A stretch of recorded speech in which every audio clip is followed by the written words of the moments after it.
Hello दोस्तों, स्वागत है आपका हमारे इस प्लेटफॉर्म पर। आज देखिए मैं आपको बताने वाला हूँ कि स्क्रूटनी का फॉर्म किस प्रकार से भरा जाता है। तो ये आपके सामने मैंने खोल के रखा है SSOID का पोर्टल, जिसमें रिक्वायरमेंट का पोर्टल खोल के रखा है। तो आप SSOID खोलते हैं तो आपके सामने इस प्रकार से रिक्वायरमेंट का ऑप्शन खुलेगा। तो आपको सबसे पहले जाना है यहाँ पर पे आपको जो दिखाई दे रहा है माई रिक्वायरमेंट, इस ऑप्शन पर क्लिक करना है। जैसे ही आप माई रिक्वायरमेंट पर क्लिक करेंगे तो नेक्स्ट पेज खुल करके आएगा। वो इस प्रकार से होगा, जो आपके सामने इस प्रकार से आएगा। तो आपको यहाँ पर देखिए ऊपर ऊपर दिखाई दे रहा है applied requirement, edit, withdrawal application, admit card, objection, question objection, field question objection और detail from detail form cum scrutiny. तो आपको इस जो यहाँ पर स्क्रूटनी का फॉर्म दिखाई दे रहा है, इस पर आपको क्लिक करना है। तो जब आप इस डिटेल फॉर्म कम स्क्रूटनी पर क्लिक करेंगे तो आपको किस प्रकार से ये ऑप्शन दिखेगा। तो देखिए नेक्स्ट स्लाइड में आपको बताता हूँ किस प्रकार से आपके सामने ऑप्शन आएगा। आपको इस प्रकार से दिखेगा class 4th direct requirement 2024 cloth force RSSP। तो आपको यहाँ पर जो अप्लाई का बटन दिख रहा है, इस पर आपको क्लिक करना है। जैसे आप अप्लाई पर क्लिक करेंगे तो देखिए किस प्रकार से आपके सामने डिटेल खुलेगी। जैसे ही आप अप्लाई पर क्लिक करेंगे तो आपके सामने इस प्रकार से ये आएगा। तो यहाँ पर जो टिक मार्क दिख रहा है वो आप यहाँ पर आपको टिक करके ओके पर क्लिक करना है। जैसे ही आप ओके पर क्लिक करेंगे तो एक पॉपअप और आपके सामने खुलेंगे। ये पॉपअप इस प्रकार से होगा। तो यहाँ देखिए आपको यहाँ पर जो नीचे लिंक दिख रही है उस पर एक बार क्लिक करना है। एक बार क्लिक करेंगे तो आपके सामने नोटिफिकेशन खुलेगा। वो नोटिफिकेशन आपको ध्यानपूर्वक पढ़ना है।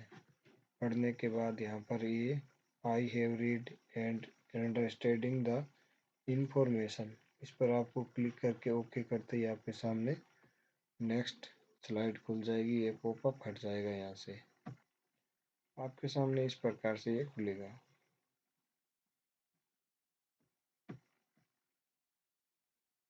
यह है बेसिक डिटेल देखिए आपको इसके प्रकार से भरनी है।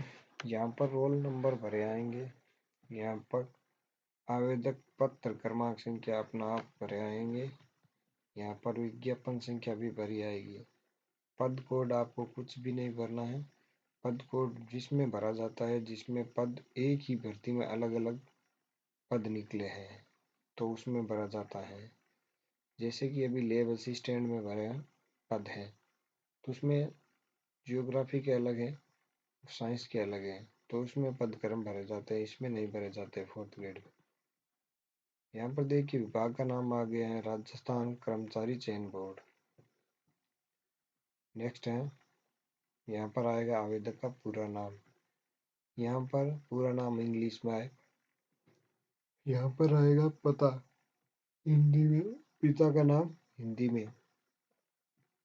यहाँ पर आएगा पिता का नाम इंग्लिश में और यहाँ पर आएगा आवेदक का पूरा नाम अंग्रेजी में। सॉरी, यहाँ पर आएगा माता का नाम हिंदी में और यहाँ पर आएगा माता का नाम अंग्रेजी में।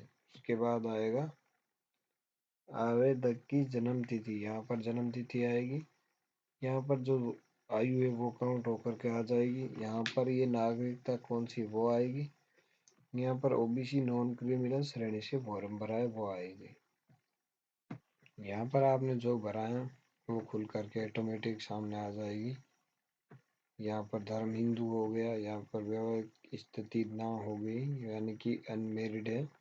यहाँ पर अगर विवाहित होता तो यहाँ पर पति का नाम होता, और यहाँ पर विवाह दिनांक आती, विवाह स्थल आता, पंजीयन संख्या आती, पंजीयन स्थान आता, पंजीयन अधिकारी आता। यहाँ पर आपको मोबाइल नंबर अपना आप फिलअप हुए मिलेंगे, और यहाँ पर ईमेल भी फिलअप हुई मिलेगी। यहाँ पर आपको आधार आईडी नंबर डालना है, और यहाँ पर आपको आवेदक के मोबाइल नंबर डालना है।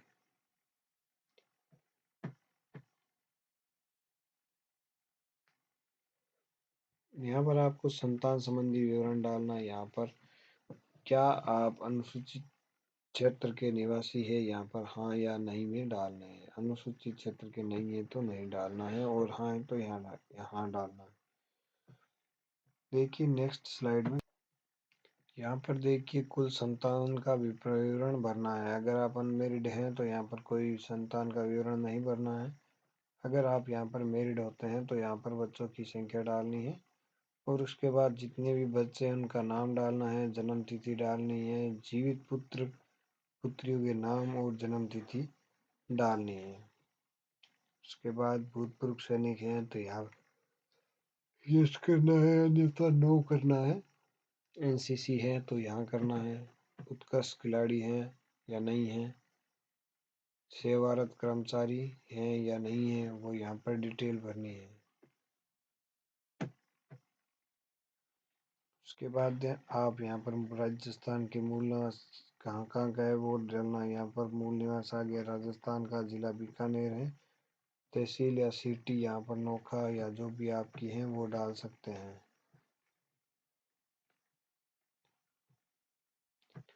इतना भरने के बाद आपके सामने आएगा पत्राचार यानी कि पत्र व्यवहार का पता। जब आपको कभी डाक भेजनी पड़ती है तो आपको किस पते पर डाक भेजनी होगी, तो यहाँ पर आपको ये नाम एड्रेस फिलअप करना होता है, जो भी है वो ये एड्रेस फिलअप करना होता है। यहाँ पर प्रथम पंक्ति है, सेकंड पंक्ति है और तृतीय पंक्ति है। उसके बाद स्टेट है, जिला है, गांव या शहर है, उसके बाद पिन कोड नंबर है, उसके बाद स्थायी पता है।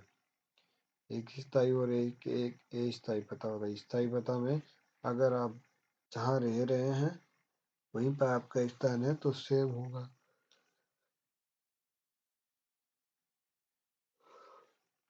अन्यथा आपका दोनों अलग अलग होंगे। देखिए नेक्स्ट स्लाइड में क्या आता है। यहाँ पर आपको डिटेल भरनी है क्वालिफिकेशन की।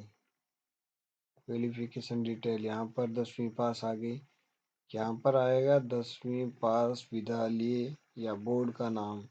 तो मैंने यहाँ पर मान लो कि BSc से की है, यानी कि माध्यमिक शिक्षा बोर्ड से की है, तो यहाँ पर BSc आएगा। ऐच्छिक विषय इसमें किसी का नहीं होता तो यहाँ पर आएगा ऑल, और अगले बॉक्स में आएगा वर्ष, यानी कि आपने किस वर्ष यहाँ पर परीक्षा पास की है। उसके बाद आएगा अनुक्रमांक। अनुक्रमांक आपकी मार्कशीट होती है, उसके ऊपर एक कोने में लिखा होता है अनुक्रमांक, वो होते हैं अनुक्रमांक। उसके बाद आपको कैप्चर फैच डिटेल, यहाँ पर फैच डिटेल नहीं होती है।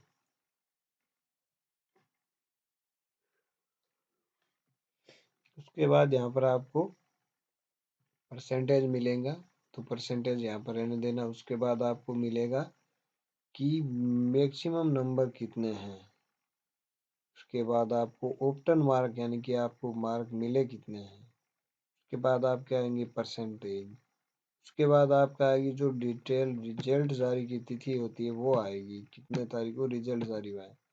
उसके बाद आपको अगर 10वीं की मार्कशीट चढ़ानी है तो फ्रंट और बैक साइड दोनों को स्कैन करके आपको चढ़ानी होगी। इसी प्रकार ये 12वीं कक्षा की मार्कशीट चढ़ानी है, लगानी है। तो यहाँ पर देखिए लगाना होता है स्कूल नहीं, विश्वविद्यालय या बोर्ड का नाम। और यहाँ पर ऐच्छिक विषय है, मान लो कि मेरी हिंदी लिटरेचर, जियोग्राफी और हिस्ट्री सब्जेक्ट है, तो मैंने यहाँ पर भर दिया। उसके बाद यहाँ पर पासिंग ईयर कौन सा है, यहाँ पर अनुक्रमांक फिर से जो मार्कशीट के ऊपर लिखे होते हैं वहाँ से ये अनुक्रमांक नंबर लिखने हैं। यहाँ पर फेस डाटा होगा नहीं तो आपको परसेंटेज भरना है। और उसमें कुल मार्क आएगा आपके 600 और नहीं सॉरी 500 और उसमें से आपके जितने प्राप्त किए हैं वो ऑप्टन मार्क में डालते हैं आपके सामने परसेंटेज आ जाएगा। और उसके बाद आएगा कि जारी रिजल्ट जो जारी होता है उसकी डेट आगे भरनी होती है। उसके बाद दोनों साइड से मार्कशीट स्कैन करके आपको अपलोड करनी होती हैं। उसके बाद आपके सामने आएगा बीए। तो बीए में आपके जिस यूनिवर्सिटी से बीए की है उसका नाम लिखना है। जैसे कि मैंने महाराजा गंगा सिंह यूनिवर्सिटी बीकानेर से की है तो यहाँ पर लिख दिया। उसके बाद जो भी ऐसी विषय हैं वो यहाँ पर लिख दिया। उसके बाद जो सन है वो यहाँ पे लिख दिया। उसके बाद अनुक्रमांक, इसमें जो आर नंबर लिखे होते हैं वो अनुक्रमांक यहाँ पर लिख देंगे। उसके बाद यहाँ पर कोई फेच डिटेल होगी नहीं तो यहाँ पर परसेंटेज भर के फिर बीए के 1800 में से आपको कितने अंक मिले हैं वो वहाँ से लिखना है। क्योंकि आप सब दोस्तों ध्यान रखें यूनिवर्सिटी के अलग अलग प्राप्तांक और कुल मार्क हो सकते हैं तो आप इसी के अनुसार भरना है। मेरे यहाँ पर महाराजा गंगा सिंह यूनिवर्सिटी के जो बीए के एग्जाम होते थे तो उसमें टोटल 3 सालों के 1800 अंक होते थे, उसमें से जितने आए वो लिखने होते हैं।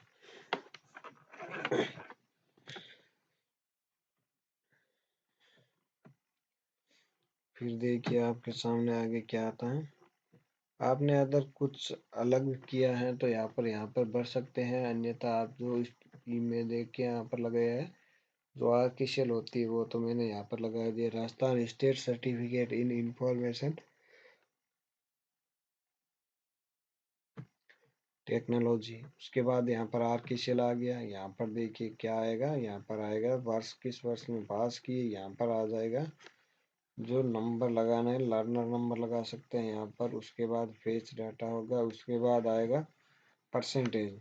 फिर वर्धमान महावीर ओपन यूनिवर्सिटी में कितने अंकों का पेपर होता है तो टोटल 100 अंकों का पेपर होता है, उसमें से आपने कितने प्राप्त किए। जैसे कि मान ले मैंने 58 अंक अर्जित किए हैं तो आपको 100 में से ऑप्टन मार्क 58 करते ही 58% आ जाएगा। फिर उसके बाद मार्कशीट स्कैन करके आपको अपलोड करनी होगी। जैसे ही आप अपलोड कर देंगे तो देखिए आगे क्या आता है। तो आपको यहाँ पर शिक्षा संबंधी प्रमाण पत्र या आपको कुछ नहीं करना है। इंटर्नशिप यदि लागू हो तो यह भी नहीं करना है। रजिस्ट्रेशन विवरण यह भी नहीं करना है। यदि आपको कभी अयोग्य द्वारा या पदच्युत ब्लैकलिस्टेड वर्जित किए गए हैं तो परीक्षा केंद्र का नाम वर्ष और उसका कारण उल्लेख करें। ये भी नहीं है तो आपको यहाँ पे छोड़ देना है। उसके बाद आगे आता है एक्सपीरियंस। पद हेतु आवश्यक अनुभव प्रमाण पत्र। यदि उक्त पद हेतु विज्ञप्ति में कोई अनुभव प्रमाण पत्र हो तो यहाँ पर अगर आपके पास अनुभव प्रमाण पत्र है तो आप लगा सकते हो, अन्यथा यह कंपलसरी नहीं है। जिसके ऊपर रेड मार्क है वही कंपलसरी है, अन्यथा कोई कंपलसरी नहीं है। तो देखिए जस्ट अगला भाग आ रहा है, वह है पद हेतु आवश्यक अनुभव प्रमाण पत्र। उक्त पद हेतु विज्ञान में कोई अनुभव प्रमाण पत्र हो तो यहाँ पर अगर आपके पास कोई अनुभव प्रमाण पत्र है तो आप लगा सकते हो। उसके बाद आपके सामने इस प्रकार से अतिरिक्त सूचना भी आप भर सकते हो। इसके अलावा देखिए आगे क्या आता है। तो आप इसमें यदि आपने कोई विशेष योग्यता अनुभव पुरस्कार पदक विजय चिन्ह प्राप्त किया है जो कि इस पद चयन में सहायक हो तो वो पूर्ण विवरण दे। यदि आपने ऐसा कोई शोध किया हो या आपकी पुस्तक या शोध पत्र प्रकाशित हो जो कि इस पद में चयनित सहायक हो तो पूरा विवरण दीजिए, पूर्ण विवरण दीजिए। अब देखिए नेक्स्ट स्लाइड क्या है। नेक्स्ट स्लाइड है, यहाँ पर आपको आइडेंटिफिकेशन एंड इंक्लूजर यानी कि आपको यहाँ पर photo signature and body mark लगाने हैं। उसके बाद देखिए क्या आता है। नेक्स्ट करते ही आपके सामने आएगा इस प्रकार से है तो आपको यहाँ पर देखिए कितनी ध्यान से भरना है।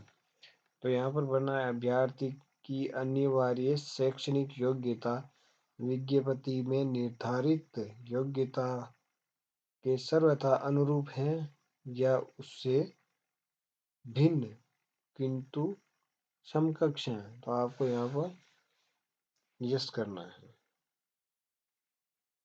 इसके बाद आ गया अभ्यर्थी ने आवेदन की तिथि, आवेदन की तिथि तक अनिवार्य शैक्षणिक योग्यता प्राप्त कर ली थी या उससे बाद प्राप्त की है। अगर आपने पहले प्राप्त की हो गई थी तो यस करना है, अन्यथा यह आवेदक की अंतिम तिथि के बाद वाला ऑप्शन प्राप्त टिक करना है।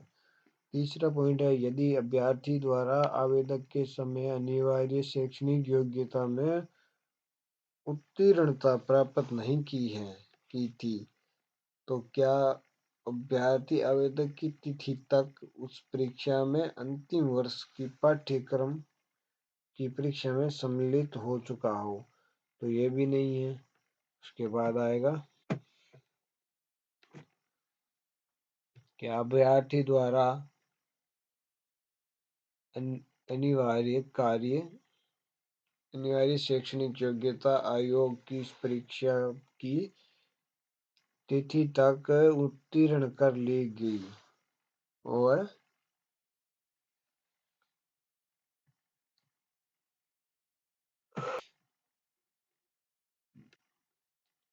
यहाँ पर आपको ना करना है। और फिर देखिए अगले पेज में क्या आता है, तो यहाँ पर भी देखिए श्रेणी वाला पे अगर आप हैं तो यस करें, अन्यथा नो करें। ये टिक आपको देख करके ध्यानपूर्वक यस और नो का ऑप्शन पर क्लिक करना है। तो मैंने यहाँ पर यस यस और नो नो किया है, तो यहाँ पर देखिए आएगा टीएसपी एरिया निवासी संबंधित हैं, यानी कि जो आदिवासी क्षेत्र है उससे संबंधित है, तो यस करना है, अन्यथा नो करना है। और यदि अभ्यर्थी आरक्षित श्रेणी का हो किंतु उसका जन्म राज्य के बाहर हुआ है और राज्य उसने अपने मूल राज्य में भी उसे आरक्षित श्रेणी में ही शादी के रूप में प्रस्तुत किया है, ये भरने के बाद आपको मिलेगा आगे, यदि परीक्षा में कोई अनुभव संबंधी योग्यता निर्धारित है तो अभ्यर्थी ने उसका अर्जन शैक्षणिक योग्यता के उपरांत किया किंतु उसका पूर्व था। यहाँ पर यस नो यस वाला आप ध्यानपूर्वक पढ़ करके करना होगा आपको। अब देखिए नेक्स्ट में भी यही है, ये आपको एकदम अच्छी तरीके से पढ़ करके फिर भरना है। तो इसमें आएगा, यदि परीक्षा में कोई अनुभव संबंधी योग्यता निर्धारित है तो अभ्यर्थी ने उसका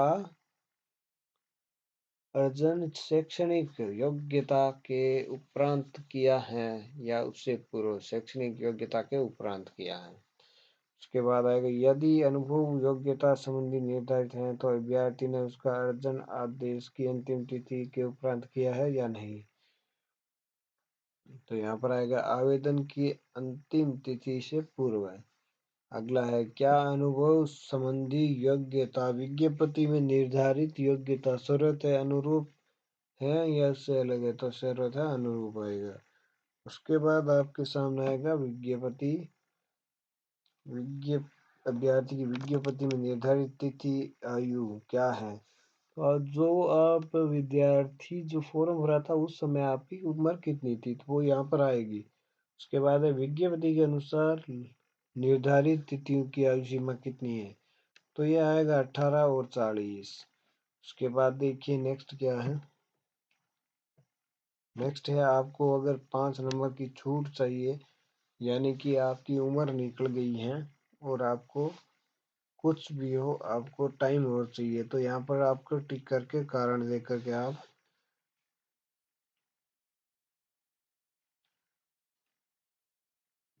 विधवा एवं विभिन्न विवाह परित्यक्ता, ये आप इसमें आयु की टिक करके आप छूट ले सकते हैं किसी भी प्रकार से। अब है इसमें आगे, इस इस सेवा के किसी पद या स्थायी नियुक्ति, ये आपको एक भी नहीं भरना है। उसके बाद देखिए आगामी में क्या आता है, आगामी में है क्वालिफिकेशन ऑफ डिटेल्स। यहाँ पर आपको उपाधि प्रमाण पत्र मैट्रिक कागज, तो यहाँ पर आपको जो जारी क्रमांक है वो यहाँ पर लिखना है और यहाँ पर जो डेट है वो लिखनी है। उसके बाद यहाँ पर संलग्न संख्या यानी कि आधार मार्कशीट है 10th क्लास की, वो कितने बार में इसके किए मतलब कितने पेज हैं, तो यहाँ पर आपको 2 पेज करने होंगे क्योंकि मार्कशीट आगे और पीछे दोनों साइड से स्कैन करके लगानी होती हैं। तो जस्ट अगला पर्सन है, अगले में देखिए यह है उपाधि प्रमाण पत्र और सीनियर सेकेंडरी स्कूल शैक्षणिक इंटर, यह तो आपको जो यहाँ पर जारी क्रमांक है वो, और यहाँ पर लिखना है आपको जो रिजल्ट जारी हुआ था वो दी, और यहाँ पर संलग्न संख्याएं कितनी संलग्न की हैं। उसके बाद आएगा जाति प्रमाण पत्र या बीए बीएससी आदि के लिए, तो यहाँ पर आप बीए बीएससी बीएड है तो आप यहाँ पर लिख सकते हैं उपाधि प्रमाण पत्र आदि।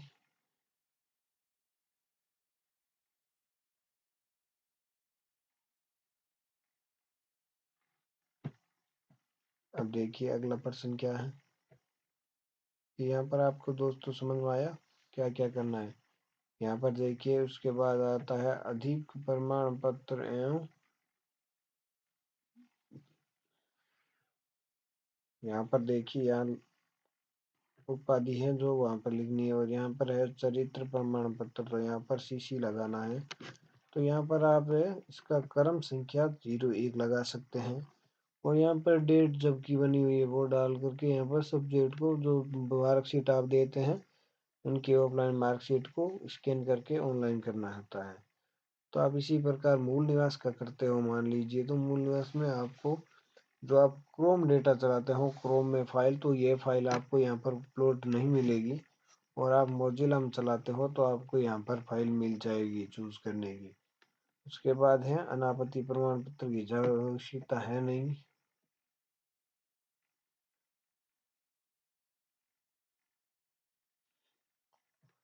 उसके बाद जो भी रेड मार्क है वो भरना जरूरी है, तो ये पर आ रहा है अटेस्टेशन फॉरम, अटेस्टेशन फॉरम, तो यहाँ पर आपको जो तारीख है वो लिखनी है, और आगे यहाँ पर जो कॉपी की क्रमांक संख्या है वो लिखनी होती है। अगर आप पेन से बना कर लाते हैं तो उसमें 01 डाल सकते हैं। उसके बाद डेट डाल करके आप कितनी कॉपी में स्कैन करके आप लगा रहे हैं वो संख्या यहाँ पर डालनी है।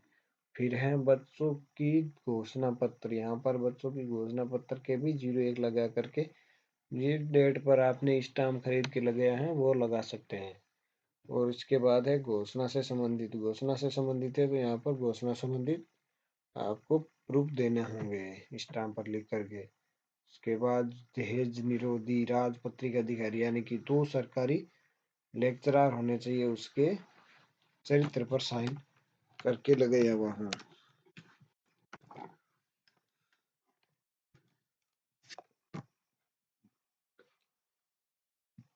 उसके बाद है अंतिम संस्था द्वारा जारी प्रमाण पत्र, तो यहाँ पर आपको ये जरूरी नहीं है कि आपने कहाँ पर से जो लास्ट ईयर की थी वहां से चरित्र मिले। विशेष करके ध्यान रखना कि एक तो जो प्राइवेट होते हैं उनको चरित्र नहीं मिलता, और दूसरी बात यह है कि ये दो को अलग अलग इसमें जो क्वालिफिकेशन आपने जो फॉर्म भरते समय दी है उसी के अनुसार आप फॉर्म भर सकते हैं। तो ये फॉर्म भरने के बाद आपके सामने आएगा ये एड्रेस, परमानेंट एड्रेस क्या है और ये स्थायी एड्रेस क्या है। ये एड्रेस भरना है। एड्रेस भरने के बाद आपके सामने क्या आएगा, उसके बाद आएगा आप ये पिन कोड नंबर और फोन नंबर, ये दोनों लिखने जरूरी है। उसके बाद है इफ ओरिजिनली 3 यानी resident of Pakistan Bangladesh SRSR still स्टीवाइट east Pakistan, the address in the country and the date migration in bottom, ये भी आपको कुछ भी नहीं लगाना है। उसके बाद यहाँ पर आया है ये भी आपको नहीं भरना होता है। उसके बाद नीचे देखिए ये आया है ये आपको यहाँ पर पिताजी का नाम डालना है। यहाँ पर इंडियन यानी कि आप भारतीय हो तो यहाँ पर इंडियन डालना है। उसके बाद यहाँ पर आपको डेट ऑफ बर्थ यानी गांव डालना है, कहाँ पर पैदा हुआ है वो डालना है। उसके बाद ऑक्यूपेशन यानी कि पेशेवर, तो आप किस प्रकार से काम करते हैं तो आपको लिखना है यहाँ पर फार्म। उसके बाद है parents post address, postal address यानी कि जो पोस्ट आती है उसके लिए क्या एड्रेस चाहिए, तो उसको आपको यहाँ पर जो आधार कार्ड में बैक साइड में वो देख करके आप लिख सकते हो। देखिए अगली स्लाइड में क्या है, information to be finished and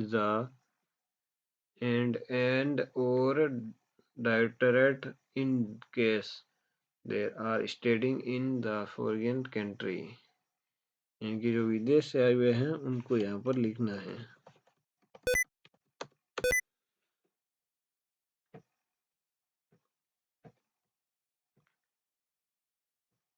ये देखिए आगे आ रहा है।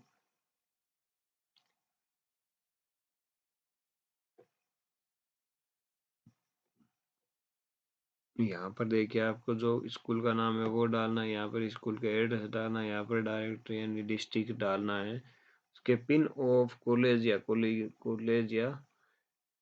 स्कूल या कॉलेज, तो यहाँ पर आपको यहाँ पे